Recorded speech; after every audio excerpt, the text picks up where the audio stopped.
সকালে আমার helping hand একটা কাঁঠালকে কেটে বেছে ধুয়ে সুন্দর পরিষ্কার করে রেখে একটু পানিতে ভিজিয়ে রেখে গিয়েছে। আমি সেটাকে গরম পানিতে প্রথমে সিদ্ধ করে নেব। একটু কড়াইয়ে পানি দিয়ে পানিটা ফুটে উঠলে কাঁঠালগুলোকে আস্তে আস্তে এটার মধ্যে দিয়ে দেব। তারপরে সেটার মধ্যে একটু লবণ দিয়ে ঢাকনা দিয়ে রেখে দেব।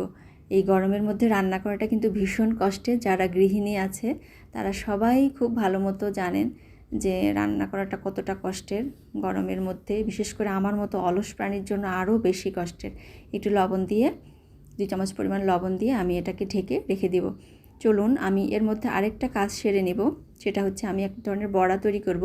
যেই বড়াটা আমি কাঁঠাল মানে ঠিক নামাবার আগে সেই বড়াগুলোকে কাঁঠালের মধ্যে দিয়ে দিব। এটার মধ্যে দেখলেন যে আমি পেঁয়াজ কুচি, মরিচ কুচি, জিরার গুঁড়া, হলুদের গুঁড়া, লবণের গুঁড়া দিয়ে ভালোভাবে এটাকে একটু চটকে নেব। তারপরে এটার মধ্যে এই 1 কাপ পরিমাণ বেসন দিব। বেসন দিয়ে আধা কাপ পরিমাণ চালের গুঁড়ো, আধা কাপ পরিমাণ ময়দা, এটাকে ভালোভাবে মিক্স করব। মিক্স করে বড়াটাকে আমি তৈরি করে নেব নির্দিষ্ট পরিমাণ একটা ঘনত্ব দিয়ে।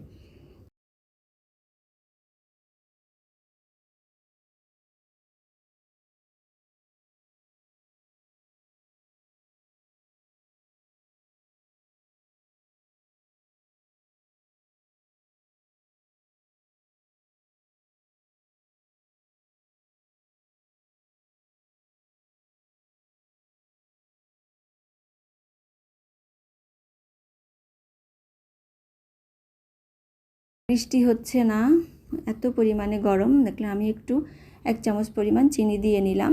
চিনি দিয়ে তারপরে এটার মধ্যে একটু করে জল দিচ্ছি। জল দিয়ে এটাকে সুন্দর করে মিশিয়ে এই পরিমাণ ঘনত্বে আনতে হবে। খুব বেশি জলও দেওয়া যাবে না, আবার খুব বেশি কম জলও দেওয়া যাবে না। এই পরিমাণ ঘনত্বে রাখতে হবে। তারপরে এটাকে আমি পাশে সাইডে একটা প্যানের মধ্যে তেল দিয়ে নিয়েছিলাম। তেল দিয়ে ওটার মধ্যে বড়াগুলোকে ভেজে নিয়েছি। আর পাশে কাঁঠালটা সিদ্ধ হয়ে গেছে প্রায়। হলুদটা আগে দিলে ভালো হতো, যেহেতু আগে দিইনি কোনো সমস্যা নাই, এখন হলুদটা দিয়ে নিলেও হবে। তারপরে একটু নেড়ে চেড়ে এটাকে আমি রেখে দিব। এই যে দেখতে পাচ্ছেন আমি এখানে এক আলু কেটে রেখে দিয়েছি, আলু, মরিচ আর পেঁয়াজ রেখে দিয়েছি। আলুগুলোকে আমি ভেজে নিব এখন।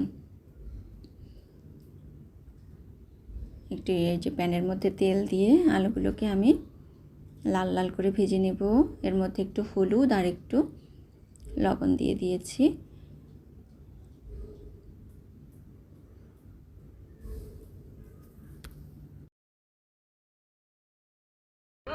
আলুগুলো কিন্তু আমার ভাজা হয়ে গেছে। এবার আমি একটা কড়াইয়ের মধ্যে তেল দিব। তেল দিয়ে এটার মধ্যে তেজপাতা, শুকনো মরিচ আর জিরে ফোড়ন দিয়ে তার মধ্যে পেঁয়াজগুলো দিব। পেঁয়াজগুলো দিয়ে ভেজে নেব। পেঁয়াজগুলো আধা ভাজা হলে তারপরে এটার মধ্যে আমি আস্তে আস্তে সব রকমের বাটা মশলা যেগুলো ছিল সেই বাটা মশলাগুলো দিয়ে দিব। রসুন বাটা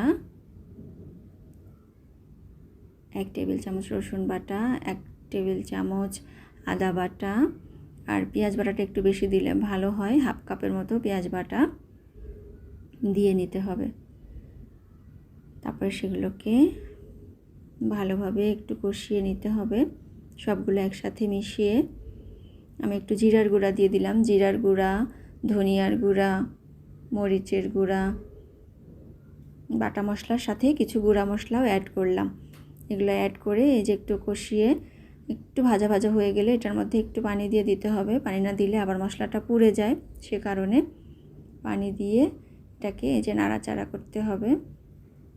কিছুক্ষণ ঢেকে 10 মিনিটের মতো ঢেকে রেখে দিতে হবে, কারণ এটাকে তো আমি আগে থেকে সিদ্ধ করে নিয়েছি। এটা রান্না করতে কিন্তু বেশি সময় লাগবে না। এটার মধ্যে আমি আলুগুলো মিশিয়ে দিব। আলু আর কাঁঠাল একসাথে মিশিয়ে দিয়ে তারপর ঢেকে রেখেছিলাম কিছুক্ষণ। এটার মধ্যে একটু চিনি আর গরম মশলার পাউডার, গরম মশলার যে গুঁড়া সেগুলো 1 চামচ পরিমাণ মিশিয়ে দেব। মানে 1 চামচ পরিমাণ চিনি আর 1 চামচ পরিমাণ গরম মশলার গুঁড়া মিশিয়ে তারপরে সেটার মধ্যে একটু জল দিয়ে দেব। একটু জল দিয়ে নেড়ে চেড়ে ঢেকে আর মিনিট 5 মতো রেখে দিব। তারপরে হয়ে এলে আমি ঢাকনাটা তুলে এটা এক চামচ দিয়ে একটু থেতলে দিতে হবে, যাতে ভালো করে আলু আর এই কাঁঠালগুলো একটু মিশে যায়। তারপরে যে আমি ভেজে রেখেছিলাম বড়াগুলো, সেই বড়াগুলো এর মধ্যে মিশিয়ে দিতে হবে। এরপর সামান্য একটু ঘি মিশিয়ে চুলার জাল অফ করে একটু ঢেকে রেখে দিন।